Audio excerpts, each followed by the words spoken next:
Yes, good morning students.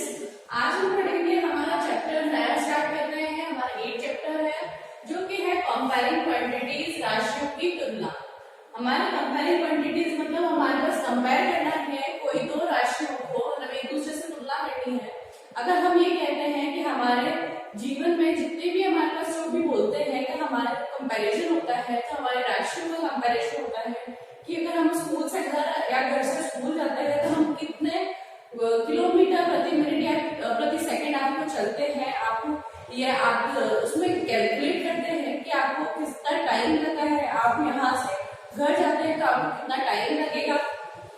तो ये सब चीजें आपको कंपेयर करता है कि कौन कितना है। आपने अगर दूध लेते हैं या फिर आपके पानी है, आप लीटर्स में नापते हैं, ग्राम्स में कोई चीज होती है, कोई आपके घर पे चीज होती है, वो क्या है, सारी चीजें क्वांटिटीज मतलब राशियां हैं और उनको किस तरह से आपको कंपेयर किया जाता है, इसमें हम ये देखते हैं।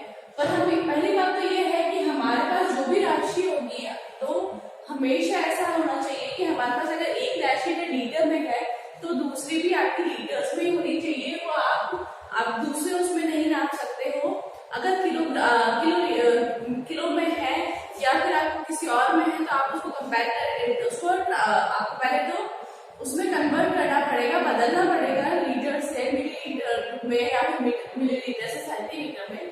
तो हर चीज को आपको क्या है, सेम क्वांटिटीज में रखना है। मतलब उसकी जो आपके पीछे की यूनिट होती है, लीटर्स, मीटर्स, ये सब क्या है, सेम होनी चाहिए, उन्हीं में कंपैरिजन होता है। ठीक है, बात हम लोग कर लेते हैं कि किस तरह से कंपैरिजन होता है। तो हम ये देखते हैं कि हमारे जैसे किलो होता है, हेक्टर है, डेका है, मीटर, डेसी, सेंटी, मिली। ठीक है, ये हमारे कुछ ऐसी राशियां हैं जिनसे हम हमारे जीवन में कंपेयर करते हैं। कुछ ऐसी राशियां हैं जो हमारे यूज करते रहते हैं, जो कि हमारे चैप्टर में भी काम आएगी। तो हमारे एक तो है किलो, जो हम काम में लेते हैं। ठीक है, ये मीटर, ग्राम, लीटर, ठीक है, सेंटी, मिली, ये आपकी ऐसी चीजें हैं जो आप हमेशा डेली लाइफ में भी काम में लेते रहते हैं। हमें ये देखना है कि हर एक का क्या है, एक डिफरेंस है, 10 का डिफरेंस है। इन सब में क्या है, एक 10 का डिफरेंस होता है। ठीक है, तो 10 का डिफरेंस है, तो हम ये कह सकते हैं कि इधर कहां से हमें, जहां से हमें आना है।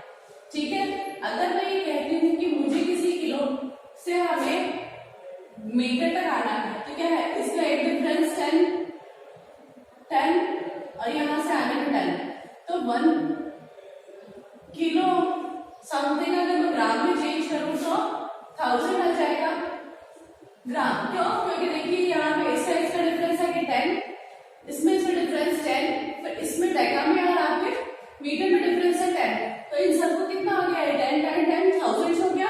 तो ये 1000 टर्म्स हो सकते हैं। तो हम इस तरह से इसको कंपेयर करना है, या फिर हमें अगर नहीं पता होता है तो आप इस तरह से उसको पता कर सकते हैं कि हमें किस तरफ से आएगा। ठीक है, अगर हम बात करते हैं जब हमें किसी बड़ी राशि से छोटी राशि में आते हैं तो हमें उसको डिवाइड करना पड़ता है।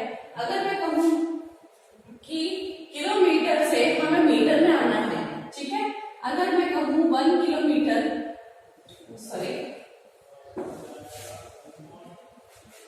यहां से अगर मैं कहूं किलोमीटर है, 1 किलोमीटर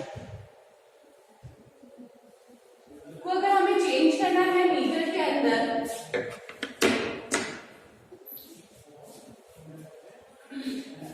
तो क्या है, हमें पता है वैसे तो कि 1 किलोमीटर में अगर हमारे पास थाउजेंड्स होते हैं तो हमें उसको क्या करना है, बड़ी राशि को छोटी राशि में करना है, तो आपको डिवाइड करना है। जितने भी आपके हैं वो क्या करना है, हमें डिवाइड करना है। डिवाइड मतलब भाग देना है। ठीक है, भाग किसका देना है, 1000 का, जितनी हमें 0 है। वैसे ही अगर हम स्मॉल से, अगर छोटे से अगर बड़े की तरफ जाते हैं, अगर हमें लार्ज की तरफ जाना है, ठीक है, छोटे से बड़े की तरफ जा रहे हैं, तो हमें क्या करना है, मल्टीप्लाई करना है। ठीक, इस तरह से हम इसको कैलकुलेट करेंगे। नेक्स्ट हमारे पास इसी के अंदर है कि हम किस तरह से हमारे समय को करते हैं। ये तो हमारे डेली लाइफ में एक काम आता है, एक हमारे पास क्वांटिटीज आती है समय पे। ठीक है, बहुत ही टाइम वेस्ट क्वांटिटी,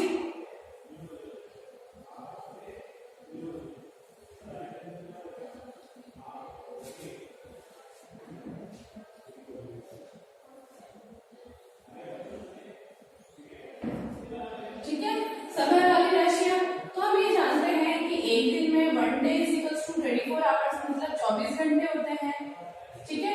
एक दिन में 24 घंटे होते हैं, एक घंटे में 60 मिनट्स होते हैं, और 1 मिनट में कितने होते हैं आपके सेकेंड्स, 60 सेकेंड्स होते हैं।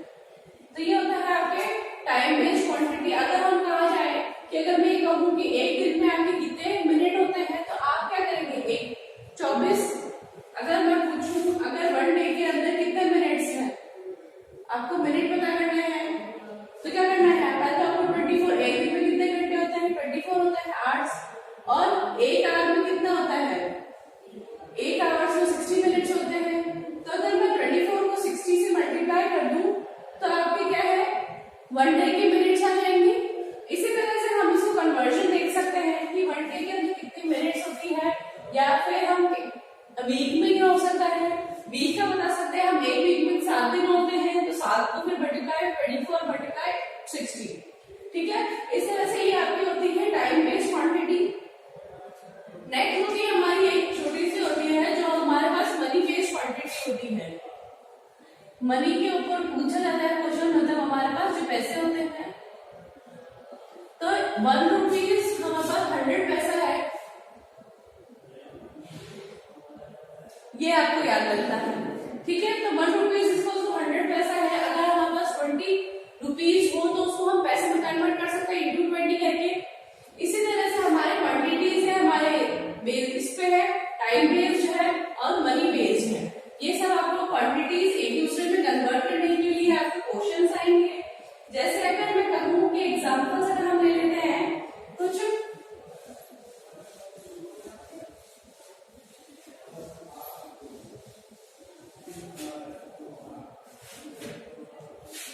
अगर कहा जाए कि हमारे पास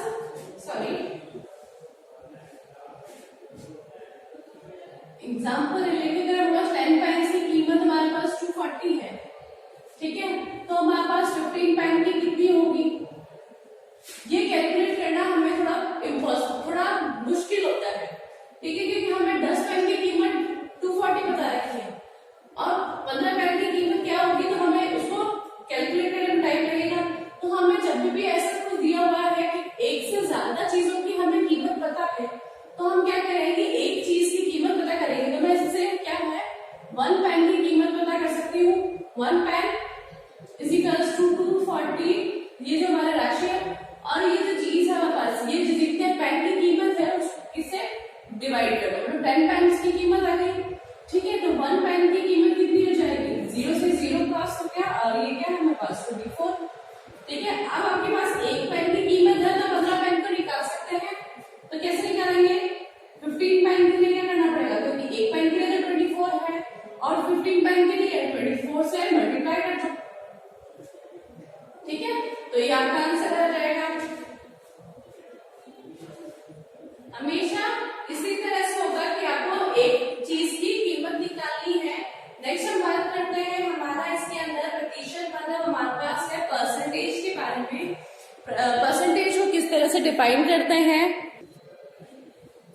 प्रतिशत में हमारे परसेंटेज के अंदर हमारा परसेंटेज का साइन जो होता है ऐसा सिंबल इस तरह से होता है, और इसको हम मान सकते हैं कि परसेंटेज को हम कह सकते हैं पर 100। जब भी हम परसेंटेज के बारे में बात करेंगे तो हम ये देखते हैं कि 100 की हम जितना भी परसेंटेज निकालते हैं 100 से निकालते हैं, 100 को बेस लेके में देखते हैं, ठीक है। हमारा जब कन्वर्जन करना होता है इसके अंदर हमें ये कन्वर्जन करना है, तो कन्वर्जन होगा हमारे पास जब बदलना होगा किसी के अंदर, हमारे पास इसमें जैसे चैप्टर के अंदर आपको जाएगा तो वो क्या फ्रैक्शन से हमारे पास किसी के अंदर परसेंटेज के अंदर चेंज करना होता है, फ्रैक्शन मतलब परसेंटेज चेंज करना फ्रैक्शन से, ठीक है, मतलब आपके बिन से आपको प्रतिशत में बदलना हो, ठीक है। तो आपका जैसे भी फ्रैक्शन है, तो फ्रैक्शन अगर हमारे पास 1/4 है, ये आपका फ्रैक्शन यानी भिन्न है, और हमें इसको प्रतिशत में बदलना है, तो हम क्या करेंगे, जब हमें फ्रैक्शन को परसेंटेज में किसी भी चीज को, अगर फ्रैक्शन हो या फिर कोई डेसिमल नंबर हो, तो उसको क्या है, हमें क्या मल्टीप्लाई करना है हमारे 100 से, ठीक है, मल्टीप्लाई 100 से करना है। तो हमारा ये फ्रैक्शन 1/4 है, इसको मैं मल्टीप्लाई 100 कर दूं, ठीक है, मल्टीप्लाई 100 कर दिया। अब मैं इसको 4 की टेबल से काट सकती हूँ, 4 1 जा 4, 4 2 सा 8, 20, 4 5 सा 20, ठीक है। तो ये 425 टाइम्स कट जाएगा 100, तो हमारे पास ये क्या आया है 25%। क्योंकि किससे चेंज किया हमने 25%, यहाँ 25 into 1 है, अगर यहाँ पे अगर 2 होता तो 2, अगर 2 by समथिंग होता, जैसे अगर हमारे पास फ्रैक्शन 2/5 है तो हम क्या करेंगे मल्टीप्लाई 100 करेंगे। ये फर्स्ट एग्जाम्पल, सेकंड एग्जाम्पल मान लीजिए, ठीक है। तो हम ये करते हैं कि अगर मैं 5 से काटती हूँ इसको तो 5 1 से 5, 5 2 से 10 और ये 0 एज इट इज, ठीक है। अब यहाँ जो ऊपर है वैल्यू, यहाँ तो क्या 1 था इसलिए मैं इसको 25 लिख दिया, और अगर ऊपर आके कोई वैल्यू बची है तो उस वैल्यू को इससे मल्टीप्लाई करना, क्योंकि बीच में साइन मल्टीप्लाई का है, तो हम इसको क्या लिखेंगे 2 मल्टीप्लाई बाय 20, तो हमारे पास क्या आएगा टोटल 40% है, ठीक है। तो फ्रैक्शन में अगर हमारे पास ऊपर कोई सिंबल है या फिर ऊपर कोई नंबर है, सॉरी सिंबल तो क्या नंबर है, डिजिट है हमारे पास, तो आपको उससे मल्टीप्लाई करना है, फिर आपकी परसेंटेज में कन्वर्ट हो जाएगा, ठीक है। इसी के साथ हम दूसरा एग्जांपल लेते हैं डेसिमल का। कोई अगर हमारे पास डेसिमल नंबर हो, अगर डेसिमल है, डेसिमल से परसेंटेज में करते हैं तो भी आपको क्या करना है, आपको 100 से मल्टीप्लाई करना है। अगर मैं कहूँ 2.1 को 100% में कन्वर्ट करना है, तो हम ये देखते हैं कि जब भी हम पॉइंट की बात करते हैं तो पॉइंट को हटाते हैं, पॉइंट को हटाया, पॉइंट के बाद जितनी डिजिट है पीछे उतनी डिजिट हमारे पास 1 क्या करती, मतलब यहाँ पे क्या है 10 आ जाएगा। अगर यहाँ पॉइंट के बाद 2 डिजिट होती तो नीचे क्या 100 आ जाता, 3 होती 1000 आ जाता। इसी तरह से अब हमारे पास क्या है, ये 21/10 क्या है, ये फ्रैक्शन में आ गया। फ्रैक्शन हमने क्या मल्टीप्लाई 100, इसको मल्टीप्लाई 100 किया। अब इसको मल्टीप्लाई 100 के बाद 0 से 0 क्रॉस हो गया, और ये 21 और ये 10 को मल्टीप्लाई किया, 21 मल्टीप्लाई बाय 10, तो ये हमारे पास क्या आया 210%, ठीक है। तो हमें क्या है, जब भी फ्रैक्शन या फिर डेसिमल नंबर को परसेंटेज में करना है तो आपको उसको मल्टीप्लाई करना है। इसी के साथ अगर हम ये कहते हैं कि परसेंटेज से हमें, अब हमारे पास पहले फ्रैक्शन से परसेंटेज या डेसिमल से परसेंटेज में कन्वर्ट कर लिया, अब इसका उल्टा कैसे करेंगे, परसेंटेज से फ्रैक्शन और परसेंटेज से हमें डेसिमल नंबर लेना है, मतलब दशमलव फॉर्म में लेना है,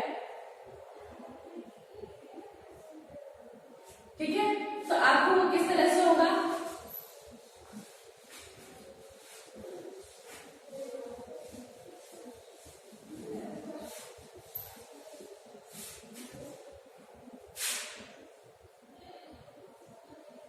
परसेंटेज टू फ्रैक्शन, मतलब है ये प्रतिशत से आपके भिन्न में बदलना है, ठीक है।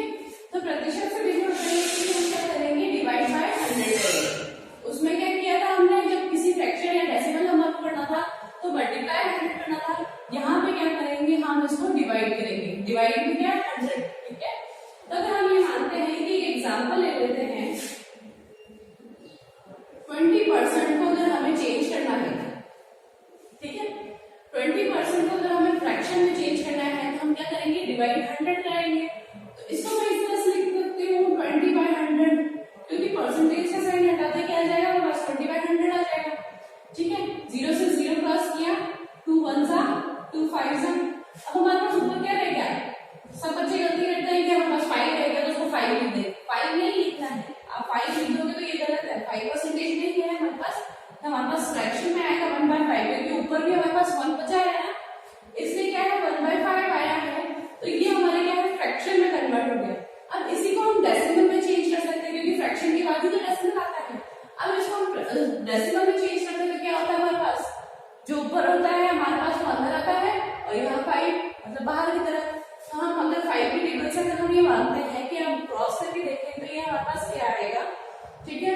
5 से करेंगे नहीं आएगा, पॉइंट में क्या है 0 आ गया, 5 2 से 10 होता है, तो ये क्या है हमारे पास 0.2%, ठीक है। हम ये कह सकते हैं 0.2%,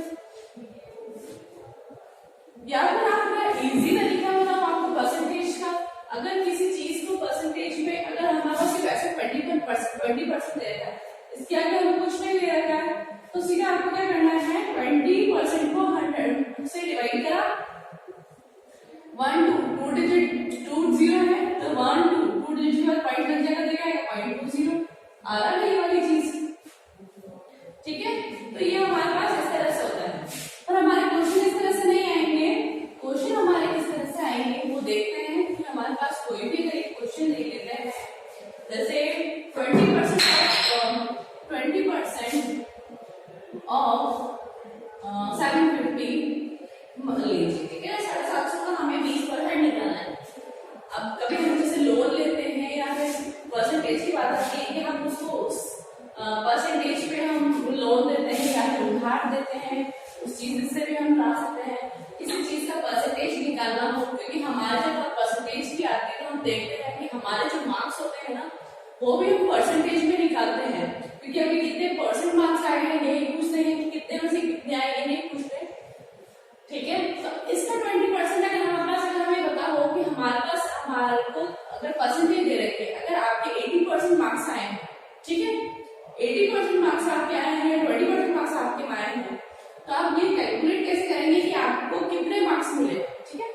अब ये मान लीजिए कि आपके है ना टोटल पेपर्स कितने थे, 750 मार्क्स का पेपर था, ठीक है सर, मैं 50 मार्क्स का पेपर था टोटल, आपको उसमें 20% मार्क्स मिले हैं, तो आपको कैसे पता पड़ेगा कि आपके कितने मार्क्स आए, तो उस मार्क्स को कैलकुलेट कर सकते हैं, ठीक है।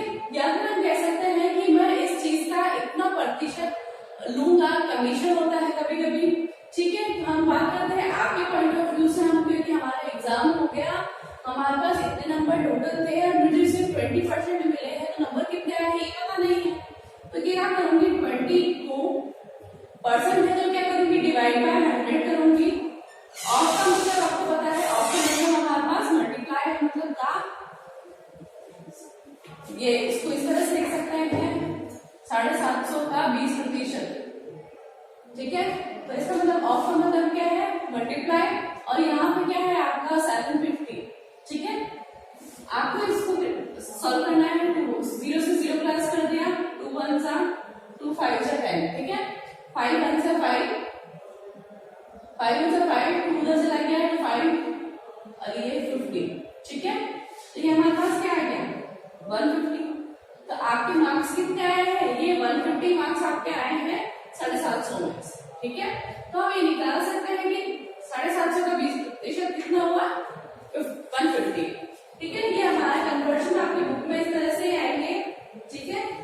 इसी के साथ हमें नेक्स्ट क्वेश्चन आएगा जो हमारे पास इसका कन्वर्जन थोड़ा कम है, ज्यादा कन्वर्जन आपके आते हैं 5% ऑफ 8 इज 600, जब हमारे पास कहते हैं 5% ऑफ 600, इसका इसको इस तरह से करते हैं, किसका 5% 600 है, ठीक है। तो पूछा है, अब हमारे पास ये जो 600 है ये हमने क्या है पहले निकाला था, जो हमारा आंसर आया था इस पहले वाले एग्जाम्पल में, इसमें ये आंसर था, जैसे हमारे पास 150 आया था, ये मान लीजिए आपको 150 के ग्रुप में दे रखा है और आपको जो पूछा है वो 750 मतलब टोटल में से आपके 5% मार्क्स क्या है 600 है, तो टोटल कितने मार्क्स का पेपर था आपको वो काउंट करना है, ठीक है। अगर ऐसे माने तो ये मानते हैं कि आपको 5% मार्क्स मिले हैं और वो 5% क्या है हमारे पास 600, आपको परसेंट भी पता है आपके मार्क्स भी पता है, पर टोटल कितने में से आए हैं वो फाइंड आउट करना है, ठीक है। तो हम ये देखते हैं कि 5% मतलब परसेंट, ठीक है, और का मतलब मल्टीप्लाई, और अभी परसेंट को हटाया तो क्या करेंगे डिवाइड आ जाएगा 100 में, ऑफ का मतलब मल्टीप्लाई में आएगा, इट को हम क्या लेते हैं एक्स, क्योंकि किसका आएगा कि हमें नहीं पता किसका है, क्योंकि कितने प्रतिशत का है हमारे पास वो नहीं पता है, इसको हम क्या लेंगे इक्वल्स टू और 600, ठीक है। तो हम इसको किसका, ठीक है, किसका 5% 5/100, ठीक है, प्रतिशत आपके 600 है, इसको इस तरह से लिखेंगे। आप अगर हिंदी में चेक करना चाहते हैं तो इस तरह से आप चेक कर सकते हैं कि किसका, क्योंकि हमें नहीं पता किसका है तो हमने एक्स लिख दिया, 5% हमने 5/100 लिख दिया, 600 है तो हमारे पास 600 हम इक्वल्स टू लिख देंगे, ये हमारा आंसर है, इक्वल्स टू किस तरफ आएगा, ठीक है। तो हमें फाइंड आउट करना है, तो हम ये कहते हैं x को इस तरफ रहने दो। हमारे पास लीनियर जो हमने इक्वेशन पढ़ी थी, हमने इससे पहले लीनियर इक्वेशन पढ़ी थी, तो हमने देखा था कि कोई चीज यहाँ मल्टीप्लाई के अंदर है वो वहां पे डिवाइड भी हो जाएगी, और जो यहाँ डिवाइड में वहां जाएगी मल्टीप्लाई भी हो जाएगी, ठीक है। तो x को यही रहने दीजिए 600, ऐसा कैसे है। अब यहाँ देखो 5 तो क्या है हमारे पास मल्टीप्लाई में, x के मल्टीप्लाई में है, तो उसको क्या करेंगे डिवाइड में लेकर आएंगे, और ये जो 100 है वो x के क्या है डिवाइड में है, क्योंकि x से कुछ नहीं था। अब x से डिवाइड में है तो यहाँ पर इधर आगे क्या हो जाएगा, ये मल्टीप्लाई में हो जाएगा, ठीक है। तो x इज इक्वल्स टू हमारे पास अब उसको 5 1 सा सॉल्व कर लीजिए, 5 1 सा 5, 5 2 सा 10, 0, 120 into 100,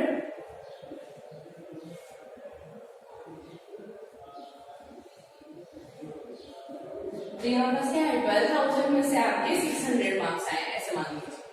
अगर हम ये कहें कि 5% किसका है, 600 5% है किसका, 12,000 का, ठीक है। इस तरह से भी आपकी कन्वर्जन आएंगे।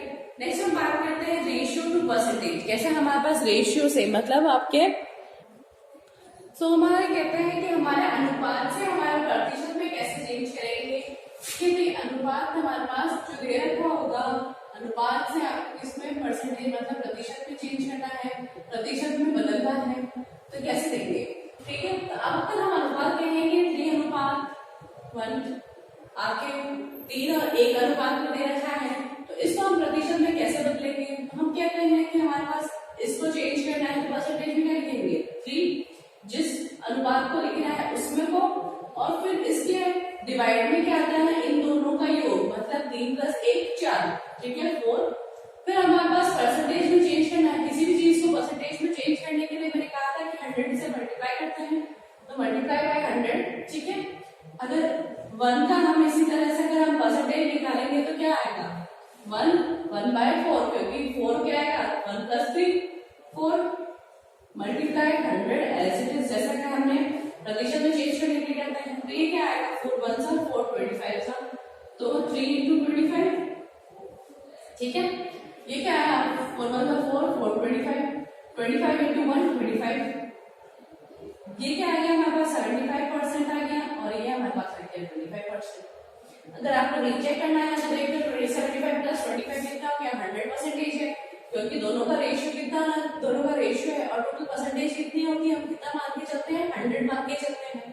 तो हमारे पास ये 75 है और ये हमारे पास 25 है, ठीक है, तो परसेंट है, और 1 कितना प्रतिशत है हमारे पास 25% है, ठीक है। इसी के साथ हम नेक्स्ट बात करते हैं, जब कॉस्टिंग की बात करते हैं, मूल्यों की बात करते हैं, जब कॉस्ट में आता है तो हमारे पास क्रम मूल्य विक्रम मूल्य नहीं आता है, हमारे मूल्य की बात हो रही है, ठीक है।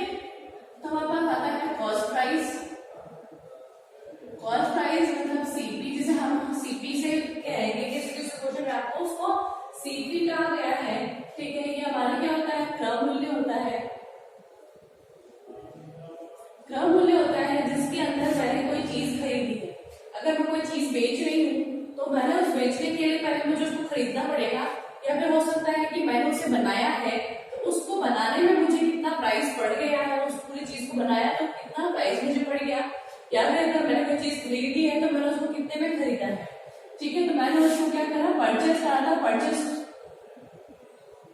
ये परचेसिंग प्राइस है, ठीक है। फिर हम बात करते हैं सेलिंग प्राइस की। सेलिंग प्राइस होता है हमारे पास जिसको हम एसपी से कहते हैं, ठीक है। इसको हम हिंदी में भी लिखेंगे इस तरह से। सेलिंग प्राइस हमारा होता है विक्रय मूल्य,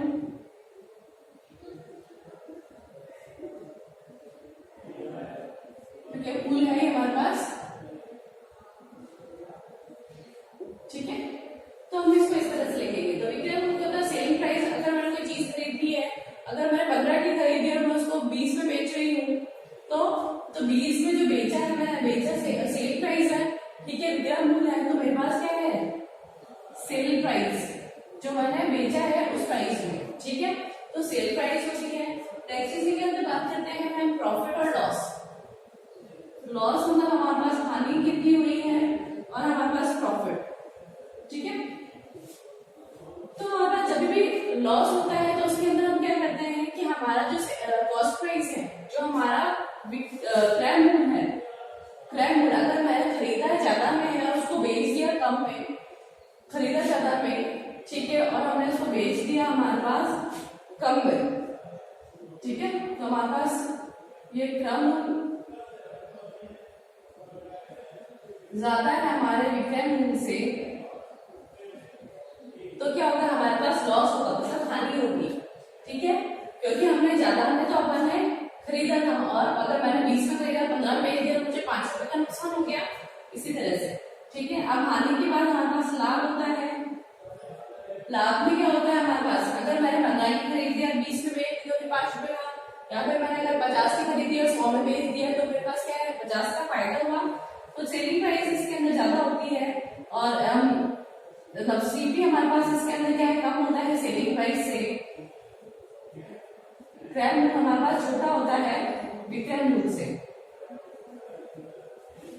ठीक है, तो हमारे पास इसमें कम होता है। इसी के साथ हम प्रॉफिट और लॉस निकालने के बाद प्रॉफिट परसेंटेज की बात करते हैं, क्योंकि हमारे पास ये तो क्या है, हमारे पास डिजिट है, अब हमें बात करके हम परसेंटेज ही कर रहे हैं, तो परसेंटेज में तो हमारे पास प्रॉफिट परसेंट, सॉरी पहले तो लॉस परसेंट की बात करते हैं, लॉस परसेंट, ठीक है, लॉस परसेंट को किस तरह से फॉर्मूला होता है, लॉस जो हमारे पास हमने हानि निकाली है, ठीक है, हानि का प्रतिशत कैसे निकालेंगे, हमारे पास क्या होता है, या हमारे पास हानि लॉस बाय सीपी, मतलब हमारे पास क्रय मूल्य है इनटू 100, यह हमारा आपका फॉर्मूला है। ये हमारे पास प्रॉफिट की बात आती है, प्रॉफिट का फॉर्मूला हमारे पास, प्रॉफिट हमारे पास लाभ है, लाभ प्रतिशत निकालने के लिए सीपी, यहाँ देखना है कि लॉस में भी हमारे पास जो डिवाइड में है वो सीपी है, मतलब क्रय मूल्य है, और हानि में भी हमारे पास क्रय मूल्य है, दोनों में हमारे पास नीचे जो हमारे पास डिवाइड में आता है, मतलब भाग में आता है, वो हमारे पास हमेशा क्रय मूल्य आता है, ठीक है, इसमें सेलिंग प्राइस नहीं करनी है किसी के अंदर भी। हमारे पास ये हमारे कॉस्टिंग की बात आएगी, किस तरह से हमारे पास अगर सीपी दे रखा हो, हमारे पास कॉस्ट बाय क्रय मूल्य दे रखा है, तो हमारे पास हानि हुआ, लॉस हुआ, या फिर हानि परसेंटेज या फिर लॉस प्रॉफिट परसेंटेज ही निकालना है, तो आपके कुछ फॉर्मूले हैं, ठीक है, तो निकाल सकते हैं आप। इसको क्या है, आपको जब लॉस निकालना होगा तो क्या निकालेंगे, हमारे पास सेलिंग प्राइस में से आपके सीपी माइनस कर दो, इन दोनों को माइनस करके जो चीज आएगी वो आपके है, ठीक है, इसमें माइनस करेंगे तो आपके यहाँ प्रॉफिट आ जाएगा। नेक्स्ट हम बात करते हैं बोरोइंग मनी, आपकी जब मनी को बोरो करते हैं, जब हम किसी से उधार लेते हैं तब क्या होता है, तब हमारा जो चीजें आपके क्वेश्चंस में आ रखी है, तो उस तरह से आपको वो चीजों की टर्म्स बतानी होती है। तो हमारे पास है नेक्स्ट हमारे पास बोरोइंग मनी, आपने किसी से उधार लिया है, ठीक है, उधार लिया है, तो उसके लिए आपको क्या क्या होता है, एक तो प्रिंसिपल होता है, प्रिंसिपल है, जो प्रिंसिपल हमारे पास क्या है, मूलधन है, मूलधन जो आपने उधार लिया है, अगर आपको कोई चीज खरीदनी है तो उसके लिए आपने जो उधार लिया है, जितने पैसे उधार लिए हैं वो प्रिंसिपल में आता है, ठीक है, अमाउंट की बोरो की, जो हमने अमाउंट हमने जो बोरो किया है,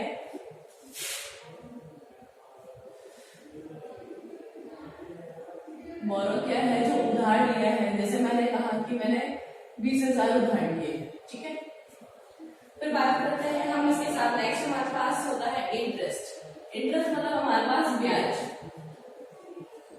इंटरेस्ट हमारे पास क्या होता है, ब्याज है, जिस ब्याज दर पे हमने वो लिया है, जैसे मान लीजिए मैंने 5% पे लिया है पर एनम, हो सकता है कि आपने सालों के लिए लिया, वो 6 महीने के लिए लिया है, 2 साल के लिए लिया है, वो परसेंटेज पे आता है, ठीक है। नेक्स्ट हम इसमें बात करते हैं आपके रेट होती आपकी प्रतिशत है क्या, फिर हमारे पास इसके अंदर टाइम आता है, समय, कि कितने समय तक आपने लिया है, जैसे मैंने कहा कि 1 साल के लिए मैंने 5% ब्याज पे 20,000 रुपए लिए हैं, ठीक है, 1 साल के लिए लिया है, मैं उसको 1 साल जब बाद लौटाऊंगी तो मुझे क्या है, उसमें 5%, इसका 20,000 का 5% और जोड़ के और देना पड़ेगा, ठीक है। हमारे पास इसमें है अमाउंट, ठीक है, अमाउंट क्या होता है, हमारे पास प्रिंसिपल और अमाउंट में कंफ्यूजन एक्सटेंशन ऑफ प्रिंसिपल में जो हमने चीज उधार ली है और अमाउंट है हमारे पास जो हमने उसको उसमें ऐड करके देंगे, ठीक है, मिश्रण बोलते हैं इसको। तो जो अमाउंट हम ऐड करके देंगे तो इसका फॉर्मूला है हमारे पास प्रिंसिपल प्लस हमारा इंटरेस्ट, हम जो इंटरेस्ट निकालेंगे उनको प्लस करके। ये हमने 20,000 तो लौटा नहीं है, उसके बाद हमने जो 5% का जो ब्याज दिया है इसका 5% निकाल के उसको और प्लस करना है, ठीक है। तो हम बात करते हैं सिंपल इंटरेस्ट, मतलब हमारे पास सिंपल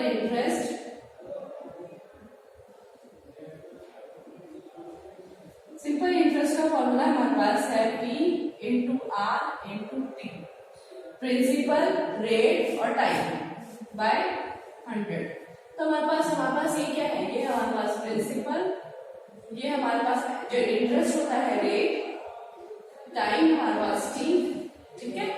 तो हम इसको फॉर्मूले के अंदर अगर हम करते हैं तो एसआई को हम इसको सिंपल इंटरेस्ट को एसआई करते हैं। अब हमारे पास प्रिंसिपल कितना है 20,000 है, 20,000, ठीक है, मल्टीप्लाई में आर है 5 मल्टीप्लाई 1, क्योंकि टी हमारे पास कितना है 1 बाय 100। अब इसको सॉल्व करेंगे तो क्या करेंगे, डबल जीरो काट दिया, अब हमारे पास कितना आया 5 को इससे मल्टीप्लाई कर दो, 1 इंटू 5 5 होता है, 5 मल्टीप्लाई बाय 200, ठीक है। तो ये आ गया आपके 1000 रुपीज। तो ये हमारे पास 1000 रुपीज क्या है, हमारे पास सिंपल इंटरेस्ट है, ठीक है, ये आपकी सिंपल इंटरेस्ट है। और जब हम अगर अमाउंट पूछा जाए कि कितना अमाउंट, ये तो आपके 1 साल की सिंपल इंटरेस्ट है, मतलब उसको आपको कितना ज्यादा और देना है, और हम कहते हैं कि आपको जब 1 साल के बाद आप उसको जब लौटाएंगे तो कितने पैसे लौटाएंगे, तो कितने पैसे लौटाएंगे, तो प्रिंसिपल जो हमने उधार लिया था वो तो लौटाना ही है, प्लस इंटरेस्ट जो हमने अभी निकाला है, ठीक है, प्लस 1000 रुपीज। तो उसको टोटल हमें कितने वापस करने पड़ेंगे 21,000 रुपीज, ठीक है, क्योंकि उधार दिया है 1 साल के लिए, हम उस मनी को काम में ले रहे हैं, तो वो हमें क्या है एक ब्याज वापस लेता है कि उसने 20,000 तो दिए हैं, पर आपको उसको वापस कितने पड़ेंगे 21,000 वापस लौटाने पड़ेंगे। इसी के साथ हम इस चैप्टर के सारा इंट्रोडक्शन पढ़ लिया है। चैप्टर में इसके से रिलेटेड ही क्वेश्चंस आएंगे।